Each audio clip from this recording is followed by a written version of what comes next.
Friend దగ్గర అప్పు చేశారా? రిలేటివ్స్ దగ్గర అప్పులు చేశారా? అసలు మీరు అప్పులు చేయొచ్చా? చేస్తే బతుకు బస్ స్టాండ్, అవునా కాదు? అసలు ఈ అప్పులు ఎందుకు చేస్తున్నాం? ప్రాణాపాయం ప్రాణం మీదకి వచ్చినప్పుడు తప్పదు, కానీ దానికి కూడా ఒక ప్రాసెస్ ఉంది. మనం ఆ రోజు ఆ సంఘటన గట్టెక్కాలి అనేటటువంటి ఆలోచనతో మనం ముందుకెళ్తాం, కానీ అది మన జీవితాన్ని ఎంత భయంకరమైనటువంటి పరిస్థితుల్లోకి నెట్టుతుందో. ఇలాంటివి మన జీవితంలో కొన్ని అప్పు చెయ్యొద్దు అనేటటువంటిది పెద్దవాళ్ళు ఆల్రెడీ ఒక కొటేషన్ రాశారు. అప్పు రేపు అని. అప్పు ఇవ్వాల్సినటువంటి వాడు కూడా కిరాణా షాపుల్లో నా చిన్నప్పుడు రాసి పెట్టేవారు. అలాంటి సిచ్యువేషన్లో అప్పులు అనేటటువంటి మన జీవితంలో ఎన్ని తప్పులు చేయిస్తాయో వాటి గురించి మనం మాట్లాడదాం. మన ముందు ఉన్నారు మన కళ్యాణ్ తెన్నేటి గారు, జ్యోతిష్య శాస్త్ర నిపుణులు, వాస్తు శాస్త్ర నిపుణులు, సూర్యోపాసకులు. సార్ నమస్తే. నమస్తే అమ్మా. ఫ్రెండ్ దగ్గర అప్పు తీసుకున్నాను సార్, వడ్డీలు పెరిగాయి. కొన్నాళ్ళు బాగానే కట్టినా, ఆ తర్వాత కట్టలేకపోయినా ఫ్రెండ్షిప్ కట్ అయింది. రిలేటివ్స్ దగ్గర తీసుకున్నా, కొన్నాళ్ళు బాగానే ఉంది, రిలేషన్షిప్ కట్ అయింది. లేదు తెలిసిన వాళ్ళ దగ్గర తీసుకున్నా, వడ్డీలకే నా జీవితం అయిపోతుంది. సార్ అప్పులు చేయొద్దు, ఉపాయం ఉందా? లేదు, అప్పులు చేసేటప్పుడు కూడా తీసుకోవాల్సినటువంటి జాగ్రత్తలు. అప్పులు ఎవరు చేస్తారంటే మనీ కావాలి, రిక్వైర్మెంట్ ఉన్నప్పుడు చేస్తాం. బేసికల్గా అప్పు ఎప్పుడు చేస్తాం? గుడ్డిగా చేయకూడదు. నాకు 1 month శాలరీ వస్తుంది, 30 days గ్యాప్ ఉంది, నేను తీసుకుంటాను, 30 days గ్యాప్ ఉంటుంది, నేను కట్టేస్తా, క్లోజ్ చేసుకుంటా అన్నప్పుడు అప్పు తీసుకోవాలి. కానీ అండ్ సెకండ్ థింగ్ ఏంటంటే, అప్పు తీసుకున్నప్పుడు ఇంటెన్షన్ ఏంటి? నేను మా పిల్లలకి స్కూల్ ఫీజు కట్టాలా, నేను గోల్డ్ కొనాలా, గోల్డ్ విడిపించాలా? మనం ఏంటి తీసుకున్న తర్వాత దానికి వాడం. కరెక్ట్గా చెప్పారు. అది వాడకుండా వేరే దాన్ని పెడేస్తాం, అయిపోయింది. ఇంకా ఆ ఒక్క ట్రాప్లో పడ్డామా ఇంకా బయటికి రాదు. కొంతమంది స్టాక్ మార్కెట్లో ఇన్వెస్ట్ చేస్తారు, కొంతమందికి ఈ అమౌంట్ తీసుకుని ఎవరికో పర్సనల్గా డే వడ్డీ ఇస్తారు, డైలీ వడ్డీ, రోజువారీ వడ్డీ. ఇప్పుడు హార్స్ రేస్ ఉండేది కదా, హార్స్ రేస్లో డైలీ వచ్చేవారు, వాడికి బీపీలు పెరిగిపోతాయి. ఈరోజు ఇచ్చామా, వాడు వెళ్ళి ఓడిపోతే మళ్ళీ రావు పైసలు, వాడు పిండి ఇస్తుంటాడు. అలాగా మీరు తీసుకునే అమౌంట్ ఎందుకు తీసుకున్నారు, అది తీసుకోకుండా బతకలేరా? First point. మన అడ్వాన్స్ ఏంటంటే, ఎగ్జాంపుల్ మీ దగ్గర క్రెడిట్ కార్డు ఉంది, అదే అప్పే, మీ పైసలు కావద్దు, క్రెడిట్ కార్డు అప్పే. ఆ క్రెడిట్ కార్డు మైండ్లో ఒక లాజిక్ ఉంటుంది. డిజిటల్ నెంబర్ని సీరియస్ తీసుకోదంట.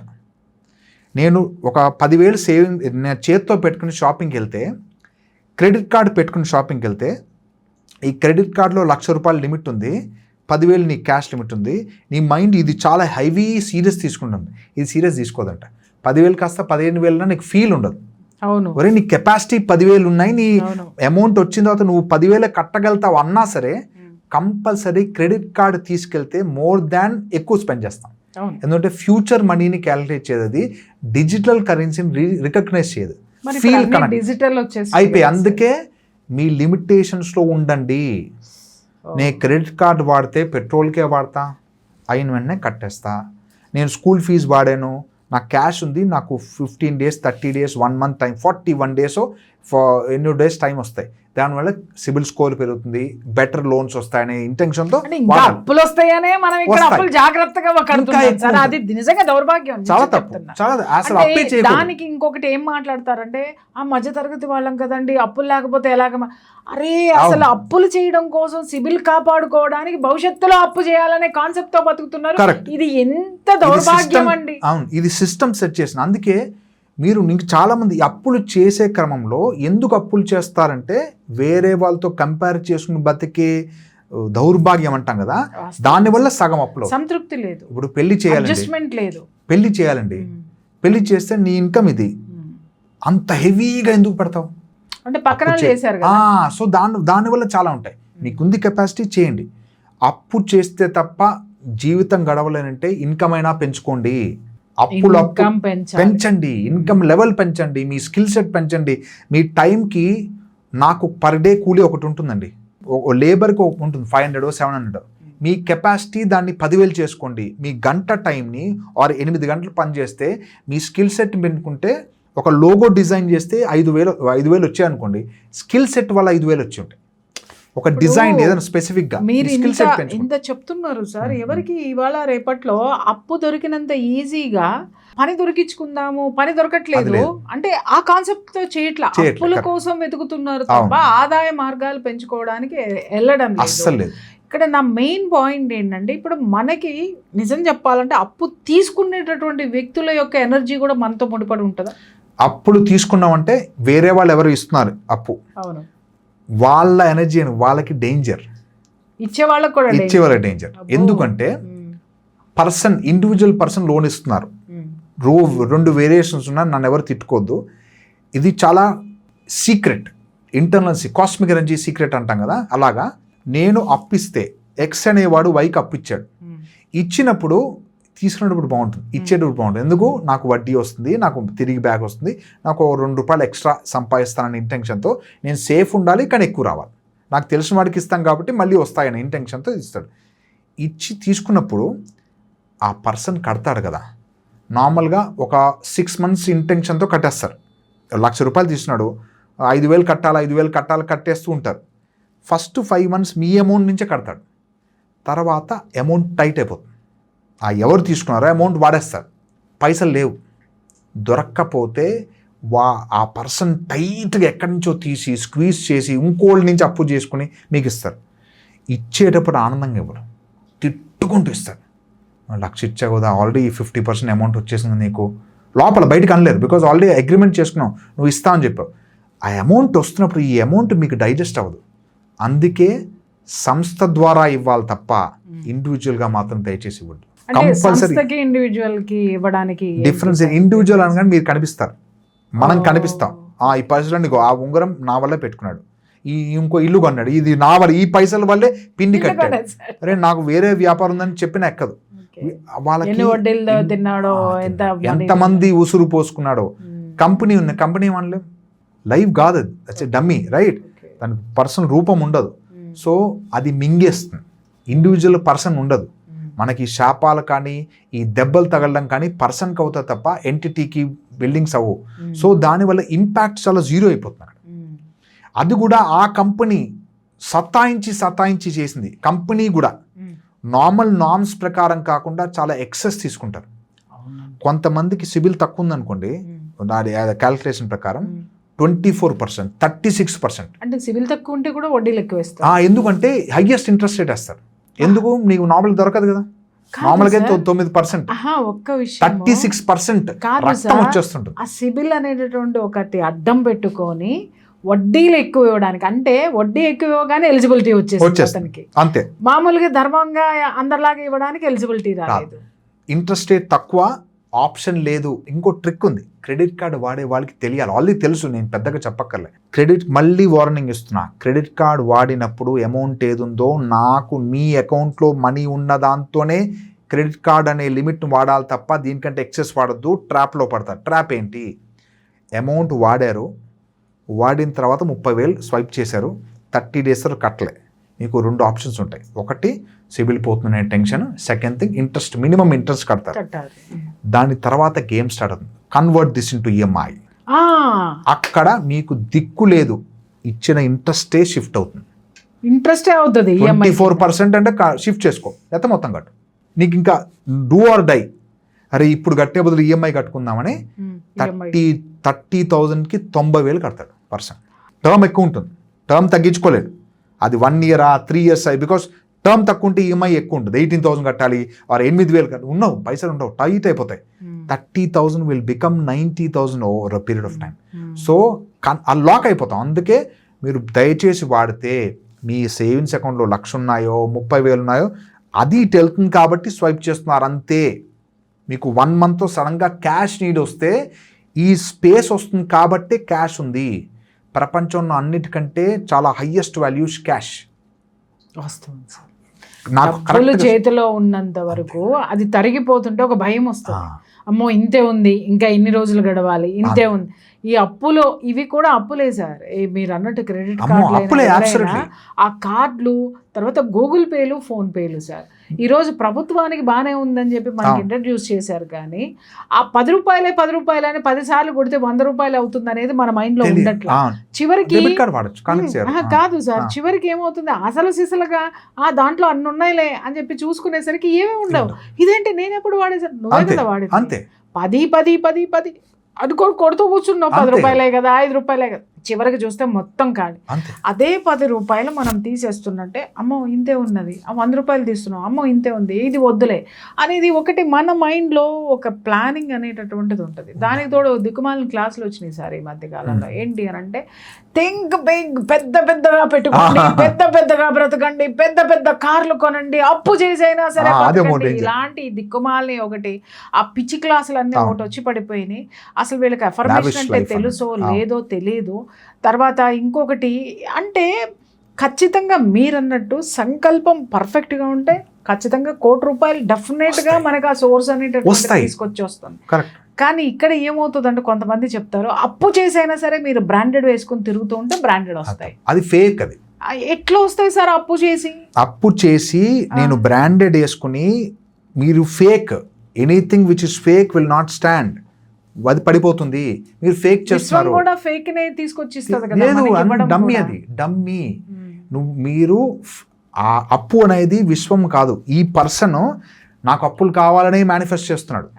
నాకు అప్పులు కావాలి, లగ్జరీ లైఫ్, అప్పులతో లగ్జరీ లైఫ్, అప్పులతో కారు, అప్పులతో ఇది, బికాస్ నా కొడుక్కి నచ్చలే ఈ కారు, వెంటనే షిఫ్ట్ చేసే 40 లక్షలు పెట్టుకునేస్తాడు ఈఎంఐ. అది లోపలికి వెళ్ళిపోతుంది. పాపం ఈయన చెప్పుకోలేడు, ఫీల్ అవ్వలేరు, బయటికి షేర్ చేసుకోలేరు, షో ఆఫ్ ఉంటుంటుంది. దానివల్ల అలా క్రాక్ అయిపోతారు. మిడిల్ క్లాస్ వాళ్ళు ఇంకా ఎక్కువ. ఇంకొకటి కూడా సార్, ఈ మధ్యకాలంలో ఈ సోషల్ మీడియా వచ్చి, ఆ సోషల్ మీడియాలో దిక్కుమాలిని అన్ని ఆడి కారో కాదో ఎవడో చూడడం, కారు పక్కన నుంచి ఫోటో దిగేసేయగానే వీడు కారు కొనేసాడు ఏమో అనుకోని ఇంకొకటి కొనడం. లేదు, వీడు అప్పులే చేశాడో తప్పులే చేసుకున్నాడో, వాడు కొన్నాడు కాబట్టి నేను కొన్నానని, ఇలా ఫాల్స్ ప్రెస్టేజెస్లోకి వెళ్ళిపోయి ఫాల్స్ థింకింగ్ తోటి చాలామంది అప్పుల పాలైనటువంటి వాళ్ళు నాకు తెలుసు అండి. ఎంతమంది సూసైడ్కి వెళ్ళిపోయారంటే, మళ్ళీ వాళ్ళ సోషల్ మీడియాలో వాళ్ళ పోస్టులు చూస్తే ఎంత ఖరీదైన నగలతో ఉంటారో, చీరలతో ఉంటారో, కారులతో ఉంటారో, మగవాళ్ళు అయితే ఎంత లావిష్ సార్, ఒక దాని ఏంటి మందు బాటిల్స్ పెట్టుకొని ఫోటోలు దిగినవన్నీ ఉంటే ఎవరికి చూస్తే అడుగుతారు, ఈ నెల డబ్బులాడి ఇంటికి వచ్చాడు, ఏం చేయాలో అర్థం కాదు. మళ్ళీ గడప దాటంగానే మళ్ళీ ఫోటో, ఇంకో ఫోటో రెడీగా ఉంటుంది సార్. అంటే వీళ్ళకి బుద్ధి రాదా? వీళ్ళకి చిన్నప్పటి నుంచి మీరు అబ్జర్వ్ చేయండి, పిల్లలు ఉంటారు ఇంట్లో. నా స్కూల్లో కొత్త బాక్స్ వచ్చింది. ఆ బాక్స్ ఇలా ఓపెన్ చేస్తే ఇక్కడి నుంచి ఇలా షార్ప్నర్ ఓపెన్ అవుతుంది. వేరే వాడు అడిగాడు కాబట్టి కొనాలి, కొనద్దు. ఎందుకు అవసరమో ఏది అవసరం కాదో దట్టు ఇది చెప్పాలంట. నాయన ఇది పర్పస్ ఏం చెప్పు, నేను కొనను, నువ్వు నన్ను ఇంప్రెస్ చేసినా ఏం చేసినా కొనను, కానీ నీకు పెన్సిల్ షార్ప్నర్ కొనిస్తా, నీకు ఒక 5 కొంట, ఆ పాడైపోతే తీసుకో, ఇది అవసరం లేదు. నువ్వు స్కూల్కి వెళ్ళి షో ఆఫ్ చేసి అది ఓపెన్ చేసి చదువు రాదు రాసుకోండి అంటిల్ ఎవరైనా గిఫ్ట్ ఇస్తే లెక్క వేరే తప్ప, నువ్వు ఇంట్లో టార్చర్ పెట్టేసి ఇప్పుడు ఇవ్వకపోతే పడిపోతాను, నాకు ఇవ్వకపోతే కుదరదు. ఇది స్టేజ్. అందుకే పెంపకంలో సరిగ్గా చెప్పాలనైనా ఉన్న మనీ సరిగ్గా వాడుకో సక్రమంగా, ఇది మిస్ చేయకు. ఒకవేళ నువ్వు హ్యాండిల్ చేయకపోతే మనీని ఎవరు హ్యాండిల్ చేస్తారో అక్కడ లాక్ చేసే, మ్యూచువల్ ఫండ్లో పడే, లాక్ అయిపోతుంది. 3 years మ్యూచువల్ ఫండ్స్ ఉంటాయి, లాక్ చేస్తే తీయలేవు. నీకు సడన్గా 50,000 వచ్చాయి, నువ్వు ఏదో ఖర్చు పెట్టేస్తావు, మందు పార్టీకి ఇచ్చేస్తావు, వేస్ట్ అయిపోతావు. తీసుకెళ్ళి 40,000 నీకు రెగ్యులర్గా ఎక్స్పెండిచర్ 20,000 అంటే 30,000 దీనిలో పార్క్ చేసేయి, అమౌంట్ ఆటోమేటిక్గా పెరుగుతుంది. ఎఫ్డి పెట్టే, 5 years లాక్ ఎఫ్డి. ఇది జనాలలో లేదు సార్, పొదుపు అనేటటువంటిది మానేసాం. ఎందుకంటే ప్రొద్దున్నే లెగిస్తే మీరు చూస్తున్న ఆన్లైన్ లోన్స్, అవి తీసుకొని ఎంతమంది పిల్లలు నాశనం అయిపోయారు. అలాగే బెట్టింగ్ యాప్స్, అవి ఆడుతూ మళ్ళీ వాడే లోన్లు ఇస్తూ ఎంత మంది సార్, నాకు తెలిసి పేరెంట్స్ సూసైడ్ చేసుకున్నారు సార్ అప్పులు తీర్చలేక. అలాగే పిల్లలు సూసైడ్ చేసుకున్నారు పేరెంట్స్కి చెప్పలేక. సో ఈ అప్పు అనేటటువంటి మాటను ఫస్ట్ మీరు అన్నట్టుగా ఇంట్లో నుంచే మొదలవ్వాలి. నేను మా పాపకు కూడా రోజు ఇదే చెప్తా, అప్పు చెయ్యొద్దు. చాలా safest రోజు option. ఆ వస్తువు నీకు లేకపోయినా పర్వాలేదు, అంతే ఏదో పక్కనే కదా ఫ్రెండే కదా తీసేసుకుందాం తర్వాత నేను ఇస్తానంటే నేను ఖచ్చితంగా ఇవ్వను. అంతే అలా నా దగ్గర ఉంటే నువ్వు కొనుక్కో. అంతే ఆ నిమిషాన నీ చేయబోదులు అంటారు, అప్పుకి అంతే. చేయబోదులకి తేడా అంతే. ఉంది సార్. ఇలా ఇచ్చి ఇలా చేయబోదులు అంటే కట్టేస్తా. ఇలా ఇచ్చి ఇలా అంతే. మళ్ళీ అంతే. వెంటనే తీసు. అవును. నేను అందుబాటులో లేనప్పుడు నువ్వేనా బుక్ కొనుక్కోవాలో లేకపోతే ఇంకేదైనా కొనుక్కోవాలో లేకపోతే Adjust ఆటో ఫేర్ కట్టాలో ఇలాంటివి మాత్రమే అడ్జస్ట్మెంట్ తప్ప Correct. నువ్వు ఎప్పుడు అదే కూడా life అనుకో. ఇది వచ్చేస్తుంది కదా ఇది తీసుకుని ఇది ఎంజాయ్ చేద్దాం లేదా ఇది కొనేసుకో పోవచ్చు. అస్సలు అది నీకు లేకపోతే పోయేది ఏమి Chance లేదు. బోల్డంత మనశ్శాంతి భవిష్యత్తులో డిపాజిట్ అవుతుంది. మనం ఏంటంటే అడ్వాన్స్గా మనకి ఏంటంటే నాకు నెక్స్ట్ మంత్ వచ్చే శాలరీ కూడా ఇప్పుడు ఖర్చు పెడతాం. ఇంకొకటి కూడా చెప్తాను సార్, అప్పులు ఇవ్వద్దని ఎందుకు చెప్పానంటే అవి మళ్ళీ తిరిగి వస్తాయని ఇస్తారు. అవును, ఓకే, రేపొద్దున వాళ్ళ పరిస్థితి వాళ్ళు ఇవ్వరు, బాగోకపోవచ్చు, వాళ్ళ పరిస్థితి బాగుండదు. నువ్వెంత మానసిక పరమైనగా కుమిలిపోవాలి, నువ్వు మంచి ఫ్రెండ్షిప్ పోతుంది, రిలేషన్షిప్ అన్ని పోతుంది. పోతాయి. అవును. ఎప్పుడైనా ఎవరికైనా అవసరం ఉంది వాళ్ళు 1000 రూపాయలు అడిగారంట 100 రూపీస్ ఇచ్చేసి ఇది నా దగ్గర ఇంతే ఉంది అని వదిలేసాయి. సెకండ్ ఆప్షనిటీ 1000 రూపాయలు ఇచ్చేసి కూడా వదిలేసాయి. నీ కెపాసిటీ ఎంత ఉంది అందుకే. అంటే ఇది ఒకటి సార్, 1000 రూపాయలు ఇచ్చి వదిలేసి అంటే ఇది మళ్ళీ ఇదే అలవాటు అయిపోతుందా, ఇచ్చేసాను మళ్ళీ రాదు అనేది అదే ఉండకూడదు. ఇప్పుడు ఎగ్జాంపుల్ ఎవరైనా వచ్చారండి, ఒక పర్సన్ నా దగ్గరకు వచ్చారంటే మైట్ బి మనీ కావాలో లేకపోతే నాతో ఏదో మాట్లాడాలో ఏదో ఉంటుంది. ఒకవేళ మిగతావన్నీ మనం హ్యాండిల్ చేయొచ్చు, మనీ ఒకటే హ్యాండిల్ చేయడం. సో ఈ పర్సన్ చూడగానే నేను 500 ఇస్తా, ఈయనకు 5000 ఇవ్వగలుగుతాను, నాకు చాలా ఫేవరెట్, నాకు హెల్ప్ చేశాడు. ఒకవేళ మనీ టాపిక్ వస్తే ఒక 50,000 ఇస్తామని, లేదమ్మా 5,000 ఇవ్వగలుగుతా. ఇంకోటి గుర్తుపెట్టుకోండి, 5,000 ఇస్తున్నాం అనేది తిరిగి రాదు అనే ఇంటెన్షన్తో ఇవ్వాలంట అప్పు. నాకు ఇది రాదు, వస్తే ఓకే, లేకపోతే నువ్వు బ్యాడ్ అయిపో, ఇవ్వను లేదు అని చెప్పే, నేను ఇవ్వను అని చెప్పే బ్యాడ్ అయిపో. లేకపోతే ఇస్తే అది తిరిగి రాదు అనే ఇంటెన్షన్తో ఇస్తే ఆ 5,000 పోయాయి కదా, మీకు 50,000 వచ్చేస్తాయి, వేరే రకంలో వచ్చాయి. నువ్వు ఇక్కడే రికవర్ చేసుకోవాలంటే నీ టైము, హెల్త్ ఇవన్నీ పోతాయి. అంటే ఇక్కడ లాజిక్ని అర్థం చేసుకునే మెచ్యూరిటీ కూడా లేదు సార్. ఇప్పుడు మీరు అన్నారు 5,000 ఇచ్చేస్తే 50,000 వస్తాయి మర్చిపోని. సార్ ఇక్కడ 50,000 వస్తాయని 5,000 ఇచ్చి మర్చిపోయి రాలేదని తిట్టుకునే వాళ్ళు ఉంటారు చెప్తున్నారు. ఇప్పుడు ఇంకొకటి కూడా ఏంటంటే కొత్తగా నేను వింటున్నది ఏంటి అని అంటే, మేడం చాలా మందిని నమ్మి మోసపోయాం మేడం, ఈ వాస్తు కానీ ఇంకొకటి కానీ దట్ ఈస్ యువర్ మిస్టేక్. అరే ఎవరు కరెక్ట్ చెప్తున్నారు? ఇప్పుడు మీరు కిచెన్ గురించి చెప్పారు, అరే ఈ సమస్యలు ఉన్నాయో లేదో చెక్ చేసుకుని తర్వాత నాతో మాట్లాడండి అన్నారు. ఇలాంటివి మీరు ఎప్పుడైనా చెక్ చేశారా? చేయలే. అంటే ఆకర్షణీయంగా అక్కడ వస్తుందని మీరు వెళ్ళి ఇరుక్కున్నారు. మీకు అసలు అవసరం వచ్చినప్పుడు మీకు ఆ మోసం గుర్తొస్తుంది తప్ప ఇక్కడ మీకు రెమెడీస్ నుంచి బయటపడదాం అనేటటువంటి ఒక ఆలోచన అనేటటువంటిది మీ దాంట్లో అవ్వట్లేదు. అది అవేర్నెస్ మనం ఇస్తాం. సో దీన్ని కూడా అంటే మనుషులు ఎలా అర్థం చేసుకుంటారు, లాజిక్ కూడా అర్థం చేసుకోవడానికి కూడా వాళ్ళకి ఉండాలి.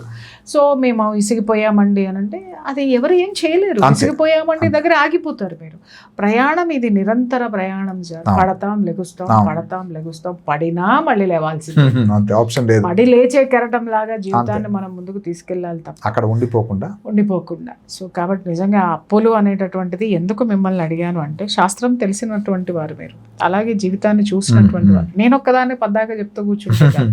సో మీలాంటి వాళ్ళు కూడా శాస్త్రం తెలిసినటువంటి వ్యక్తులు కూడా ఇప్పుడు మీరు దీంట్లో ఏవి రెమెడీలు చెప్పాలా, ఎలా బిహేవ్ చేయాలి అనేటటువంటి ఆ బిహేవియర్ కూడా ఒక మేనిఫెస్టేషన్. కాబట్టి దాన్ని కూడా తీసుకోవాలని కోరుకుందాం. అర్థమైందా? అందరికీ నేను చెప్తున్నా, ఏదో దేనికోసం అప్పు చేసి ఇల్లు కొనుక్కుందాం వద్దండి, అప్పు చేసి కారు కొందాం అసలు వద్దండి. ఎందుకంటే కారు ఈఎంఐలతో పాటు పెట్రోలు, డ్రైవింగ్ వస్తే ఓకే, లేదు డ్రైవర్ ఎందుకు లేని మనమే సొంతగా డ్రైవింగ్ చేసేసుకుంటాం, దాన్ని తీసుకెళ్ళి దేనికో పెడతాం. లేదు ఆ డ్రైవర్ మనం ఉన్నామని మన ఇంట్లో వాళ్ళు 14 సార్లు మనల్ని తీసుకెళ్ళమంటారు, కారు ఉంది కదా అని పక్కనాడు అడుగుతాడు. ఎందుకండి? క్యాబ్ బుక్ చేసుకుంటే 100 కార్లు 100 మోడల్స్. కొంతమందికి తప్పదు, ప్రొఫెషన్లో ఉన్న వాళ్ళకి తప్పదు, కెపాసిటీ ఉన్న వాళ్ళు చక్కగా కొనుక్కోండి, అది వేరే విషయం. కానీ అప్పు చేసి ఆస్తులు కొనడము లేకపోతే లగ్జరీస్కి వెళ్ళడము దయచేసి చెయ్యకండి. చేస్తే మీ కర్మ, కానీ చెయ్యరనే నేను అనుకుంటున్నాను. సో కొంచెం ప్లానింగ్ చేసుకోండి. ఈ రోజుల్లో ఉన్న జనరేషన్కి, ఫ్యామిలీస్కి ప్లానింగ్ లేదు సార్. అదంటే ఏంటో కూడా తెలియదు. ఎందుకంటే జీతం సరిపోకపోతే కార్డులు ఉన్నాయి, కార్డులు కట్టలేకపోతే ఇంకే అప్పులు ఉన్నాయి, అప్పులు కట్టలేకపోతే అప్పుడు చూసుకుందాం, ఇలాంటివన్నీ ఉన్నారు. కానీ విలువైన జీవితం ఎంత కోల్పోతున్నారో ఈ ఒత్తిడిలో అర్థం చేసుకోండి. పరిగెత్తి పాలు తాగే కంటే నిలబడి నీళ్ళు ఎందుకు తాగమన్నారు మన పెద్దవాళ్ళు అనంటే, పాలు వస్తాయి అని చెప్పేసి అని పరిగెత్తి పాలు తాగినా దాన్ని ఎంజాయ్ చేయలేము. ఆ దాహంతో నీళ్ళలానే తాగుతాం, అంతే. దాన్ని ఎంజాయ్ చేయాలి. నిలబడి దాహం వేసింది, నిలబడి నీళ్లు దొరికినాయి, హ్యాపీగా దాన్ని ఆస్వాదిస్తాం. అబ్బా దాహం తీరింది. అంతే. అది మన పెద్దవాళ్ళు చెప్పిన చేసుకుని మీ ఇన్కమ్ పెంచుకుని, ఇన్కమ్ పెంచిన తర్వాత మీరు పండగ చేసుకోండి. అప్పులు కాదండి, ఆదాయం పెంచండి. అంతే, పెంచండి. 10 రూపాయలు సంపాదిస్తే హ్యాపీగా మీకోసం 50% ఖర్చు పెట్టుకోండి. దాంట్లో 10% దానం చెయ్యండి, మంచి పనులు చెయ్యండి. దీన్ని అడగండి క్వశ్చన్, ఎంతమందికి మోర్ దాన్ 1 ఇన్కమ్ ఉందని అడగండి. 1, 2 ఆగిపోతాం. మీరు అది ఆలోచించండి. ఇప్పుడు అర్జెంట్గా ఏం చేయాలో చెప్పక్కర్లే, మీకు ఇన్కమ్ సోర్సెస్ ఎన్ని ఇప్పుడు ఆలోచించండి. ఇప్పటి నుంచి వెలిగితే దీనివల్ల నాకు ఇంకో ఇన్కమ్ వస్తుంది, ఇది చేసుకుని ఇది చేస్తే ఇంకో ఇన్కమ్ వస్తుంది, బెటర్. మీకు థాట్స్ బాగా వస్తాయి. మీరు ఈ థాట్ పెడితే ఇన్కమ్ రేంజ్ నెక్స్ట్ పెరుగుతుంది. పెరిగిన తర్వాత మీకు అనుకున్న కోరికలన్నీ ఆరాంగా తీర్చుకోవచ్చు, ప్రశాంతంగా, హ్యాపీగా. ఏదైనా సరే ఆదాయానికి అనుగుణంగా నడుచుకున్నవాడు కోటీశ్వరుడు. అంతే. అంతేగాని కార్లు మ్యాడ్లు చాలా మంది మాట్లాడతారు, ఏమండి వాళ్ళ ఆస్తులు ఉంటే కానీ విలువ ఇవ్వట్లేదండి అని. విలువ తెలియనటువంటి వాడు మనకి విలువ ఇస్తే అంత, లేకపోతే అంత. భగవంతుడు ఇస్తున్నాడు మనకి, విశ్వం ఇస్తుంది మనకి. భగవంతుడు ఏది ఇవ్వాలన్నా ఆయనే ఇవ్వాలండి, ఆయనే ఇస్తాడు. ఆయన మనకి విలువ ఇవ్వాలనే కోరుకోండి. Everything becomes you. అంతే. అంతే. Thank you sir. Thank you so much.